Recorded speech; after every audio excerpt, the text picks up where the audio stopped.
Donc, nous sommes au 8e volet, donc 8 sur 8 de l'Ecclésiaste, là où nous verrons ce sujet sur la clarté de Christ pour un monde inconsistant. Et c'est vrai que notre monde est effectivement assez inconsistant. Je trouve comme une illustration un peu intéressante. Aujourd'hui, on a justement des élections et on ne sait pas ce qui va se passer. On a peut-être quelques idées. Si vous êtes peut-être dans une petite commune où il y a un seul candidat, vous êtes plus sûr que d'autres personnes, comme à Paris où il y a beaucoup d'autres. Mais effectivement, une élection, quelque part, ça donne une bonne définition même en ce mot inconsistante ou vanité ou en hébreu, hevel. Et parfois c'est drôle comment le Seigneur fait des choses justement pour illustrer ces passages qu'on voit ensemble. Mais pour être vraiment transparent avec vous, je remercie Dieu pour ce livre, Ecclésiaste. Je trouve que même si ce n'était peut-être pas mon premier choix, finalement, je crois que j'en avais besoin d'entendre le message et j'espère que c'est aussi la même chose pour vous. Il y a des choses à apprendre dans ce livre. Comment, justement, vivre dans la joie malgré les choses qui sont un peu éphémères, comment recevoir la grâce alors que ce que nous voyons autour de nous n'est pas forcément aussi solide qu'on aimerait qu'il soit. Eh bien, on arrive aujourd'hui à la fin. On va concentrer sur ce dernier chapitre qui résume tout. Mais ce qu'on a vu, ça suit une logique circulaire.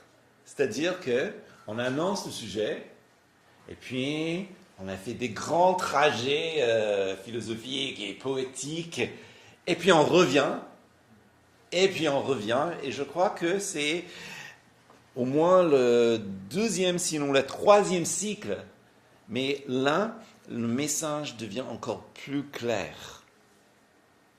C'est là où il dit vraiment l'objectif, et en fait, il va le dire tout simplement, voici le sens de ce livre. Voici ce que je voulais dire depuis le départ. Et ça peut se résumer dans une phrase. Et la phrase, c'est craindre Dieu, donc vivre dans la crainte de Dieu et suivre ses commandements. C'est important ça. Parce que si on ne garde pas ça à cœur, on aura l'impression que c'est un petit peu sans espoir ou que c'est un passage où on n'évoque pas Dieu réellement, alors que c'est écrit par un homme de foi et c'est une vue du monde très réaliste par un homme de foi.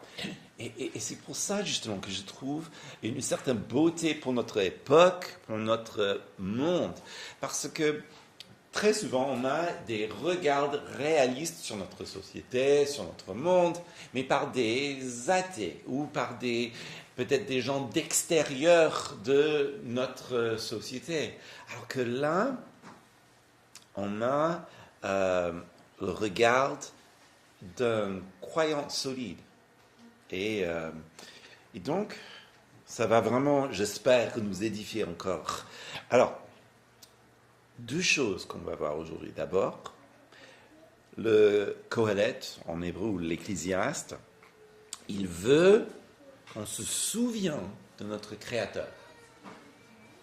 Deuxième chose, il veut qu'on se souvienne de la sagesse. Voilà notre étude pour aujourd'hui. D'abord, souviens-toi de ton Créateur. il dit. Et je reprends en Ecclésiaste, versets 1 et à 8. C'est un poème. Hein. Il dit ceci. « Mais souviens-toi de ton Créateur pendant les jours de ta jeunesse, avant que les jours du malheur viennent, et que les années soient proches dont tu diras, je n'y trouve aucun agrément. Avant que s'obscurcisse le soleil et la lumière, la lune, les étoiles, et que les nuages reviennent après la pluie. Ce jour-là, les gardiens de la maison tremblent. Les hommes vaillants se courbent. Celles qui doivent moudre s'arrêtent parce qu'elles sont devenues trop peu nombreuses. Ceux qui regardent par les fenêtres sont obscurcis. Les deux battants de la porte se ferment sur la rue. Et quand s'abaisse le bruit de la meule, l'on se lève au chant de l'oiseau. Toutes les chanteuses s'affaiblissent. L'on craint ce qui est élevé. On a les terreurs en chemin. L'amandier fleurit. La sauterelle devient paisant. La capre n'a plus d'effet, car l'homme s'en va vers sa demeure éternelle. Et les pleureurs circulent dans la rue.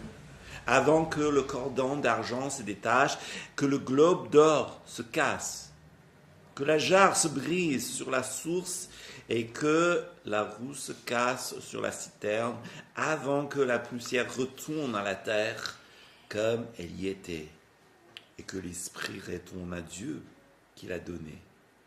Vanité des vanités, dit l'Ecclésiaste, tout est vanité.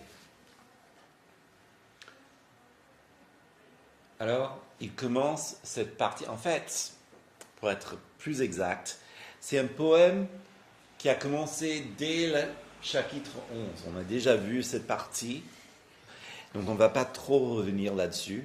Mais notre partie commence avec cette phrase « Souviens-toi de ton Créateur ». Et en réalité, il y a 3 raisons dans ce texte. D'abord parce que tout est incertain. Souviens-toi de ton Créateur, parce que tout est incertain. Deuxièmement, souviens-toi de ton Créateur, parce que finalement, on vieillit et on meurt. Puis, souviens-toi de ton Créateur, parce qu'il est souverain et qu'il est bon. Mais d'abord, souviens-toi de ton Créateur, parce que tout est incertain dans la vie. Et quand on est un enfant, le temps passe lentement. C'est justement une des joies, je crois, d'être parent. C'est quelque part, on revit certains de ces moments. Il y a ce sentiment que le temps passe très lentement.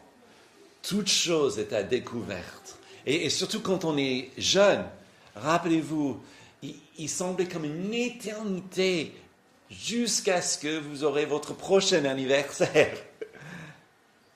Mais, avec chaque phase de croissance, en fait, on voit les changements de la vie. Et si on réfléchit, parfois les choses qu'on dit de nos jours, ce sont les mêmes choses que nos parents ont dit. Ah, ce monde change. Ah, je crois pas à mes yeux. Ça coûte combien? Enfin, toutes ces phrases qui évoquent justement le temps qui change.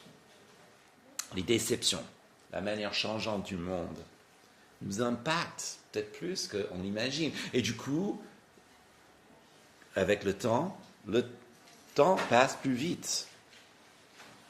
L'Ecclésiaste, il revient à cette phrase qui a ouvert le livre et qui fait vraiment le boucle. Vanité des vanités.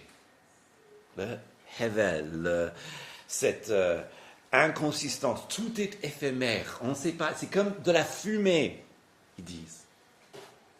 Que c'est une poursuite du vent. Parce que le monde est inconsistant et la vie finit avec l'incertitude. Mais toujours au temps de Dieu. Il y a un temps pour s'aimer, il y a un temps pour récolter, il y a un temps pour aimer, il y a un temps pour haïr, il y a un temps pour la paix, il y a un temps pour la guerre. Tout est donc sous cette regard de Dieu, nous dit l'Ecclésiaste. Et donc, il est important de se souvenir de notre Créateur dès notre jeunesse, parce qu'il est le seul constant dans cette vie. Tout ce qui tourne, tourne. Mais lui, il demeure tel qu'il était. Il est le même Dieu qu'il était avant. Il est le même Père qui a envoyé son Fils. Il est le même Fils qui a déversé l'Esprit sur l'Église. C'est le même Dieu qui est agissant dans ce monde. Ça me fait un peu penser à notre première visite en Bretagne, où nous avons vu ces magnifiques menhirs. Et c'est juste des pierres, n'est-ce pas? Mais des pierres un petit peu partout qui dérangent parfois tout. On passe par un champ d'agriculteurs et qu'est-ce qu'on voit? On a tout ce qui est mis en rangée parfaite, sauf là où il y a le menhir. Et puis, je ne sais pas comment ils font d'ailleurs avec leur tracteur pour dépasser tout cela. Mais avant, c'était quoi? Pour certains, c'était un hôtel. Pour certains, c'était un marqueur comme un panneau de route. Sur certaines collines, ça fait comme un phare pour les navigateurs en mer. Mais avec tout ce temps, par exemple, l'évangélisation des Celtes, puis le royaume de France qui finalement conquérir tout cela, et puis Révolution française, les menhirs, ils sont toujours là.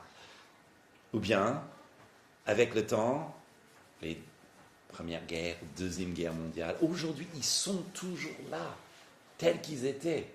C'est un rappel pour moi, justement, de ce que le Qoélète veut, ou l'Ecclésiaste veut nous dire. Oui, tout change, tout est éphémère, mais Dieu, il dérange, il est comme ce menhir, qu'il est là, mais il restera là, quoi qu'il arrive. Donc, se souvenir de lui reste comme une encre pour notre âme. Et deuxièmement, se souvenir de lui est important parce que finalement, dans le changement des temps, on vieillit et on meurt, n'est-ce pas? La vieillesse décrite poétiquement dans ce passage est vraiment l'expression même de ce mot, Hevel. Le poème, donc, de vieillissement est une métaphore, on s'en doute, mais bien sûr, les yeux qui se fatiguent, donc l'amandier qui fleurit, donc les cheveux qui deviennent blancs. On parle de la faiblesse des muscles, donc les désirs qui se calment, jusqu'à ce que, et j'adore cette phrase, le cordon d'argent qui se casse, ou le bol d'or, ce qui est vraiment de précieux, jusqu'à ce que ça revienne envers celui qui l'a créé, Dieu. Et tout cela nous mène à la mort, mais la métaphore, et c'est pour cela qu'il c'est bien peut-être de se rappeler où on a commencé. Et c'était en chapitre 11, en fait, verset 9. « Jeune homme, réjouis-toi pendant ton adolescence. » Où on a vu que la jeunesse est une métaphore de la joie, quand tout est nouveau. Et l'importance justement de se souvenir de Dieu dans cette joie, parce que finalement, tout revient sous le jugement de Dieu. Et donc il est nécessaire, effectivement, de se rappeler de lui, mais aussi de recevoir cette jeunesse, de prendre soin de cette joie, de la garder. Parce que cette joie est un don de Dieu. Pas pour faire tout ce qu'on veut, évidemment, mais une joie qui est de lui et qui nous aide dans cette vie.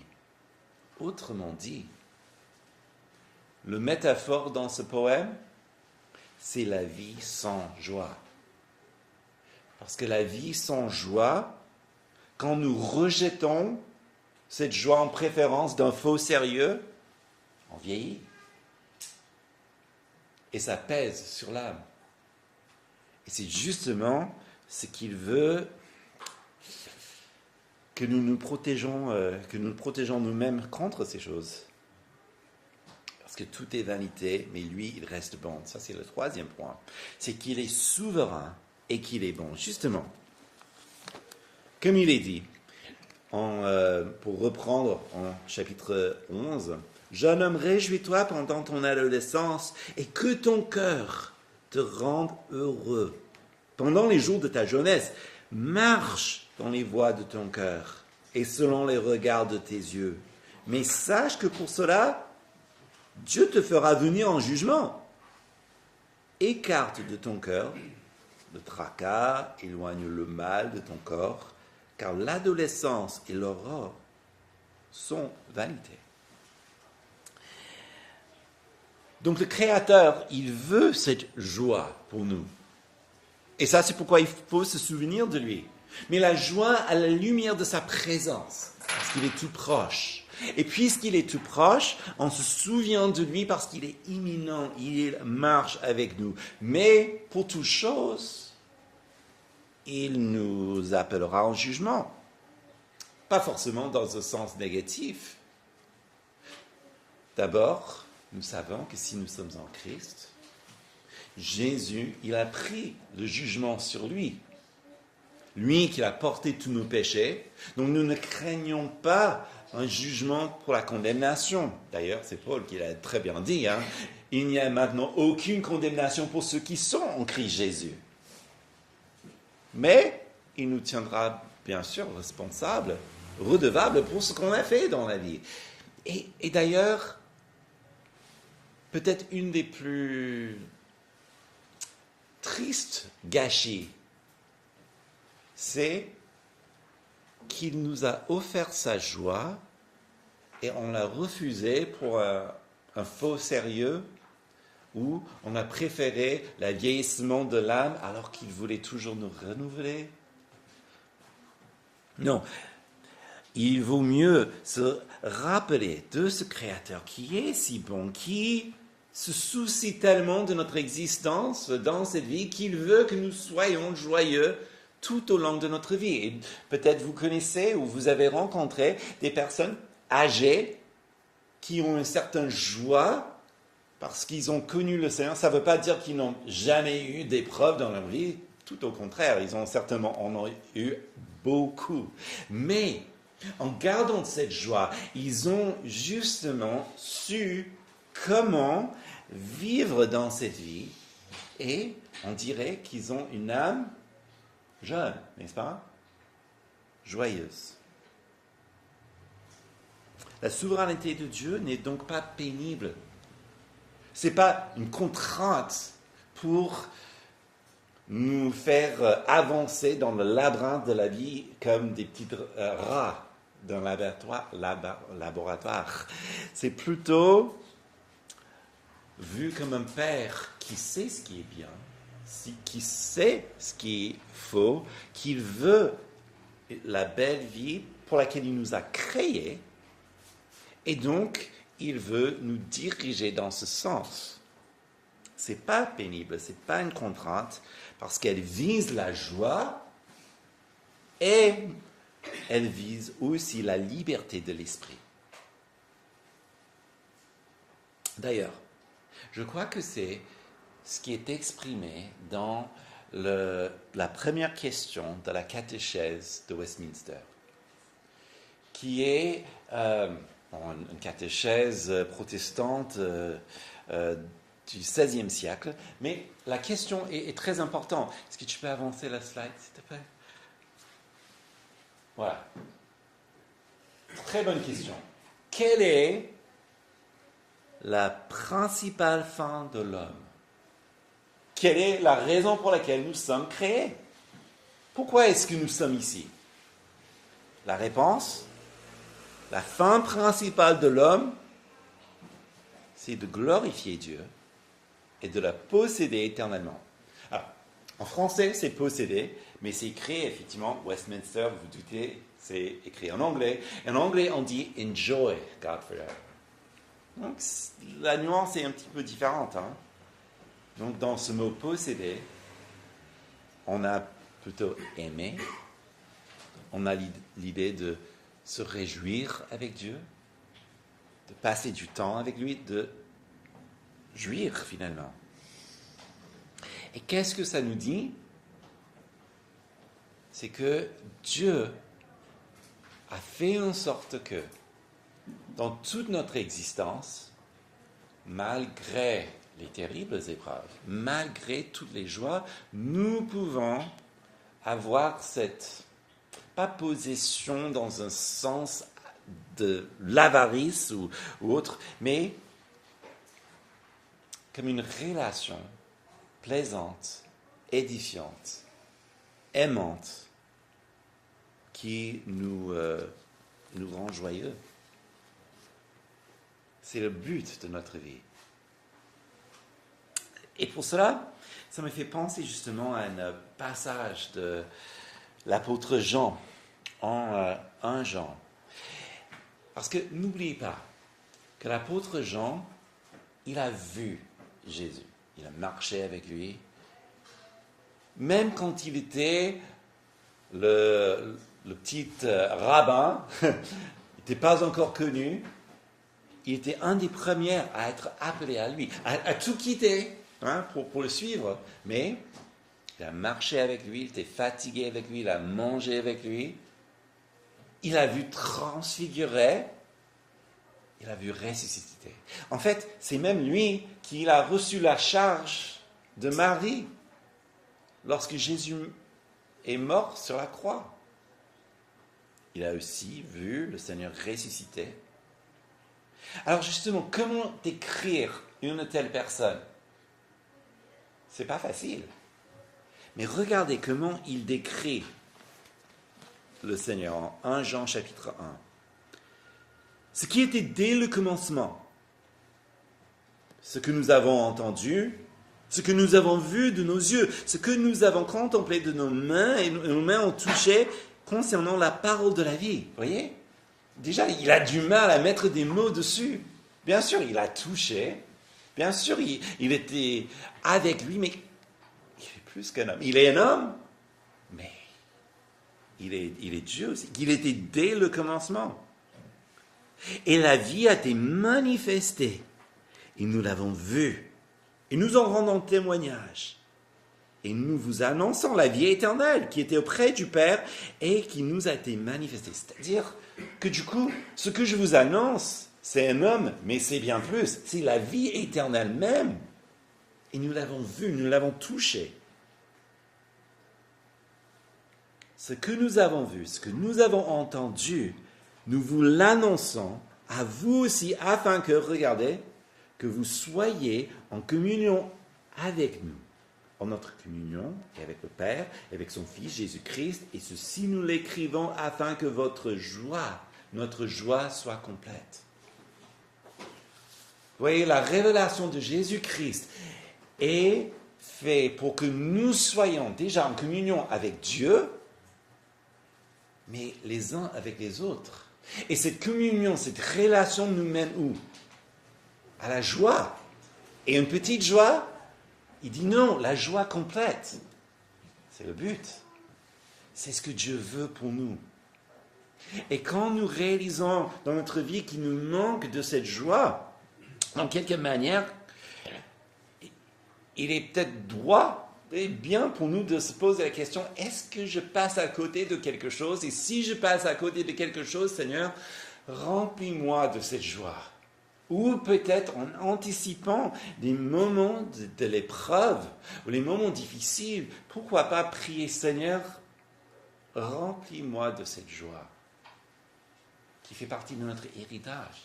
Exactement ce qu'il veut pour nous.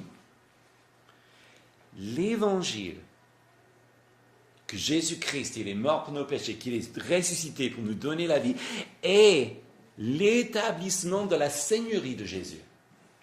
Ça, c'est sa souveraineté, qu'il est souverain et que toute chose sera consommée, qui sera réunie et soumise au Père. L'évangile, dans son plein sens, renverse la tendance du vieillissement, du Hevel, de cette vanité. Et ça, c'est pourquoi nous avons besoin de nous appuyer sur cet évangile, parce qu'elle est productrice de la joie, n'est-ce pas? La joie de notre salut. Alors, voilà, il faut se souvenir de ton Créateur, parce que tout est incertain, parce qu'on vieillit, parce que Dieu est bon. Mais deuxièmement, en se souvenant de lui, on se souvient aussi de sa sagesse. Et sa sagesse est absolument important pour nous parce que ça nous donne justement tout ce qui est nécessaire à la vie. Revenons à l'Ecclésiaste. Je vais lire les versets 9 et 10.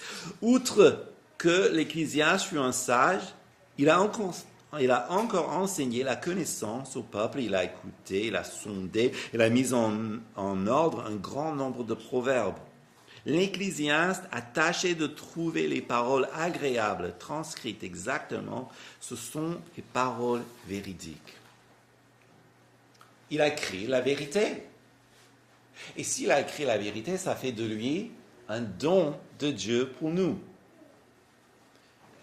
Et ce commentaire semble écrit peut-être par un éditeur. Donc là, ce n'est plus l'Ecclésiaste qui parle, mais c'est l'auteur de ce livre. C'est lui qui a rassemblé tous les écrits de Salomon pour mettre à notre disposition, pour nous enseigner. Nous savons que Salomon a tellement écrit dans cette vie qu'il a enseigné la sagesse, qu'il a fait une école des sages. Il a reçu la sagesse comme un don de Dieu, comme personne d'autre. Et l'Ecclésiaste, donc, était un don de Dieu. Ce n'était pas juste pour lui, comme tout don que nous recevons de Dieu, c'est jamais juste pour la seule personne qui le reçoit, mais c'est pour toujours partager. Et cette sagesse qui a été donnée combien de milliers d'années est en train de nous bénir même maintenant. C'est un don de Dieu. C'est un don pour Israël. Cette sagesse qui nous rappelle, effectivement, Dieu veut, malgré l'incertitude de cette vie, Dieu veut que nous soyons bien, que nous vivons dans la joie. Et c'est important parce que, bon, évidemment, ça ne veut pas dire qu'il veut que nous soyons toujours souriants quoi qu'il arrive, parce que ça, c'est la folie. Mais il y a effectivement une certaine joie qui nous relève même dans les difficultés. Le même espèce de joie qui a permis à David, à la fin de certains psaumes où il est en train de tout dévoiler et de vraiment tout mettre à plat devant le Seigneur, tous ses angoisses, et puis il dit, mais moi, je me louerai, je me glorifierai en l'Éternel. Michael Eaton a dit ceci. Bien que les paroles résultent de ses propres réflexions, elles proviennent aussi de Dieu. Il y a donc une doctrine de l'inspiration. Il soutient que le produit fini, c'est la parole de Dieu, ainsi que la parole de l'homme. Certains se demandent, quelle est la place de l'Ecclésiaste dans la Bible? Mais elle a sa place. Elle a sa place parce que cette vie est inconsistante. Et donc, il est important pour nous de se rappeler que Dieu a inspiré, d'abord Salomon pour écrire ces sentences, pour nous instruire et pour que nous sachions comment vivre dedans. C'est ça ce qui est si merveilleux. Ça nous montre cette qualité de Dieu qui dépasse toute chose. C'est que, sachant même bien avant que nous allons tous passer par des moments difficiles ou autres, il avait déjà, avant notre naissance, produit un livre qui était là pour nous soutenir et nous encourager pour qu'on sache comment se comporter après ces choses nous arrivent. Ça, c'est la puissance de la parole de Dieu. Même si ce n'est peut-être pas un livre populaire, il faut dire que Jésus n'était pas toujours populaire, n'est-ce pas? Rappelez-vous de cette histoire lorsqu'il a multiplié les pains pour 5000 personnes. Alors là, en Jean chapitre 6, ils étaient prêts à faire de lui roi. Ils voulaient absolument, donc voilà, bon, c'est lui donc qui pourvoit tout ce pain, il nous guérit, bah, évidemment, c'est lui le roi. Et donc, ils sont prêts à le prendre par force et forcer la main de Dieu. Et puis, qu'est-ce qui se passe? Jésus, en voyant ces choses, donc il se retire, et puis il commence le lendemain à les instruire. En fait, ce pain, c'était pas ça le plus important. Non, il dit travaillez pour ce qui est réel, ce qui va vraiment vous nourrir. Évidemment, ils disent, ok, donc montre-nous le travail de Dieu. Il dit, le travail de Dieu, ce que Dieu veut, c'est que, d'abord, que vous croyez. Et puis, déjà, ça c'est beaucoup à dire à des gens qui ont faim et qui sont en train, justement, de suivre. C'est difficile à accepter pour certains, pas tous. Mais, si ce n'était pas assez, Jésus va plus loin. Et qu'est-ce qu'il dit? Vous avez tous reçu la main qui descend du ciel dans le désert. Je suis le pain de vie. Bon, bien sûr, on peut spiritualiser les choses. Oui, ok, oui, Seigneur Jésus, ok, donc tu veux que nous te prenons en nous-mêmes comme si nous désirons les choses. Voilà, comme, tu veux être tout pour nous. Oui, parce que l'homme ne vit pas de pain seulement, mais de chaque parole qui sort. Ok, oui, nous comprenons. Et puis il va encore plus loin, n'est-ce pas? Et qu'est-ce qu'il dit? Si vous ne mangez pas réellement ma chair, et si ne vous buvez pas réellement mon sang, vous ne pouvez pas avoir part avec moi. C'est dur. C'est tellement dur que les gens commencent à le quitter.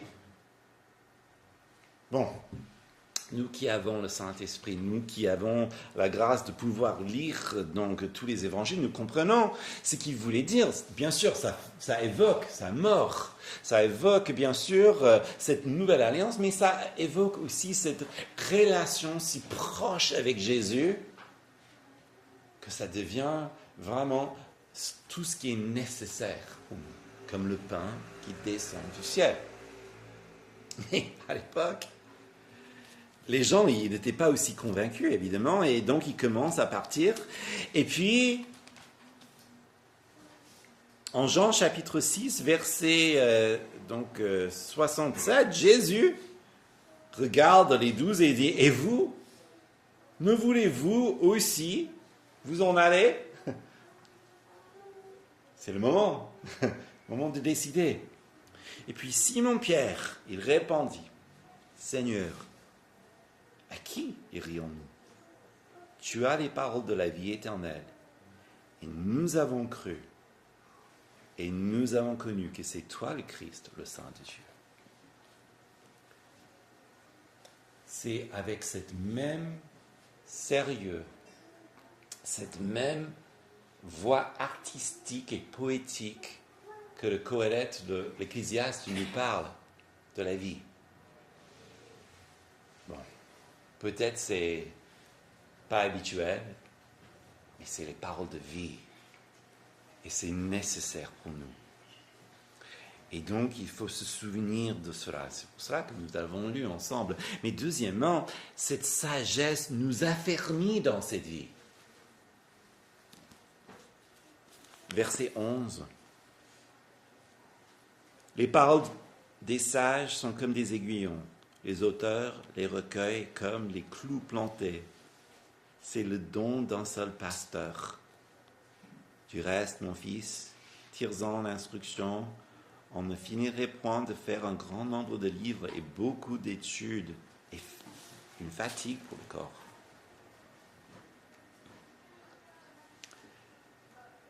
Beaucoup d'études, ça fatigue le corps. Les étudiants, est-ce que ça vous arrive parfois d'être si fatigué après des longues études que vous dormez bien? Oui, ça fatigue. D'ailleurs, c'est aussi pour que vous ayez peut-être plus compassion sur vos professeurs, parce que si vous êtes fatigué, imaginons la fatigue qu'eux, ils ont. Enfin. Mais en ce qui concerne cette parole de Dieu, voilà, on n'a pas encore terminé des livres, des podcasts, des vidéos, des reels, enfin, ça continue, il y a tellement de choses qui se multiplient. C'est un témoignage, justement. Comme il dit, c'est comme un aiguillon. C'est-à-dire que, parfois, la parole de Dieu agit comme cette sensation désagréable d'un aiguillon qui nous aiguille, qui fait parfois mal pour qu'on va dans le bon sens. Ça dérange. Il est bien parfois que la parole de Dieu dérange. Il est nécessaire que ça nous dérange pour nous réveiller parfois de nos délires. Elle est comme un piquet, il dit, c'est comme un bâton, c'est comme ces menhirs dont j'ai parlé tout à l'heure. Ça reste sur place, c'est un appui. On sait où on va grâce à elle. Mais il y a un petit mot qui est très intéressant, qui n'est pas utilisé habituellement, comme ça est utilisé dans d'autres passages dans l'Ancien Testament, et c'est ce mot berger. Ce sont des paroles venues d'un seul berger. Et donc, Zach Eswine, il dit, lire Ecclésiaste, c'est entendre la voix de notre berger. Nous regardons à travers l'homme sage que le berger a inspiré pour notre aide, vers le berger lui-même, notre espoir et notre objectif. C'est-à-dire que Jésus, le plus grand que Salomon, est en train de parler au travers de lui. C'est la raison pour laquelle ce livre est rempli de tellement de sagesse et que ça colle dans la mémoire et ça reste avec nous. C'est pourquoi on pourrait dire avec tellement d'assurance qu'il est effectivement le plus grand que Salomon. D'ailleurs, rappelez-vous, il y a quelques mois, quand on a fait l'étude du Sermon sur la montagne, et rappelez-vous comment tout a terminé. La foule était frappée par son enseignement, parce que personne ne parle comme lui. Personne n'a jamais parlé comme lui. Personne ne peut parler comme lui. Salomon nous ouvre cette porte, mais c'est Jésus qui nous dessine l'image complète de la joie. Encore la joie de notre salut. La sagesse par excellence, c'est une vie menée dans la joie du Christ. Et donc ainsi, on marche avec Dieu, comme Jésus nous a montré. La conclusion, c'est ici. Écoutons la conclusion de tout ce discours. Voilà. Si seulement tous les livres de la Bible terminaient ainsi. Voici la conclusion de ce que je vous ai dit depuis 12 chapitres. Crains Dieu et observe ses commandements. C'est là tout homme, car Dieu fera passer toute œuvre en jugement au sujet de tout ce qui est caché, soit bien, soit mal. C'est donc pas craindre Dieu dans le sens vivre dans une crainte de son bâton élevé qui va nous frapper si on fait le moins. C'est pas ça ce qu'il veut dire. On a dit l'autre jour, craindre Dieu, c'est pas la phobie de Dieu.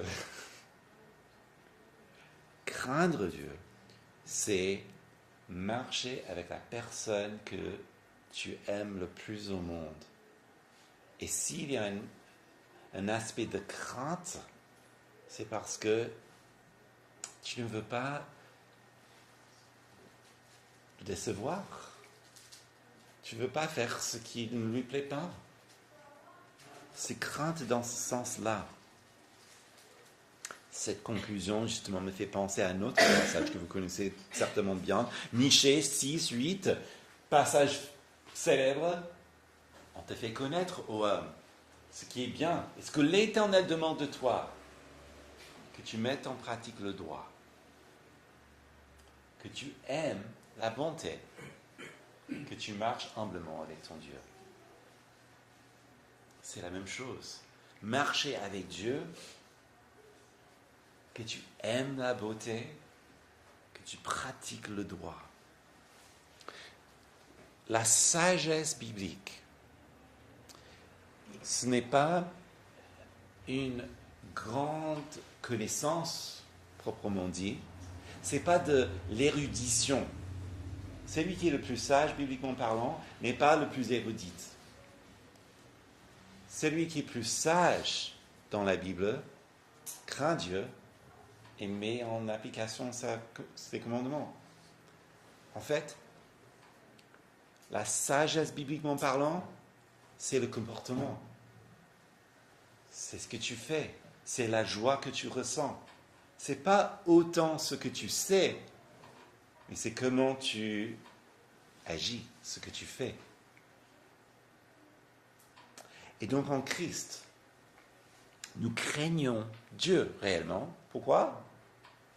Parce que la croix est la prix de notre pardon. En Christ, nous observons ses commandements. Parce que d'abord, il a accompli la loi pour nous. Et il a écrit cette loi dans notre cœur. Parce qu'il a déversé l'amour de Dieu dans nos cœurs. Et quel est le commandement nouveau que je vous donne, dit Jésus? Que vous aimez les uns les autres. En Christ, nous observons ces commandements comme nous ne le pouvons pas ailleurs. En Christ, le jugement passe de notre compte au sien. Parce que c'est lui qui a payé pour nos péchés. Vous voyez? Ce que l'Ecclésiaste nous prescrit n'est possible que en Christ et en Jésus seul. Donc, pour terminer ce beau livre, l'Ecclésiaste nous partage peut-être le secret de comment vivre dans un monde inconsistant. On dirait un monde toujours en élection. On ne sait pas ce qui va se passer. Le secret, craindre Dieu, obéir à sa parole, c'est quoi? C'est vivre en Jésus-Christ. Et ça trouve son sens en lui, cette joie, cette clarté, pour que finalement, on sait comment vivre, quoi qu'il arrive. Amen. Prions.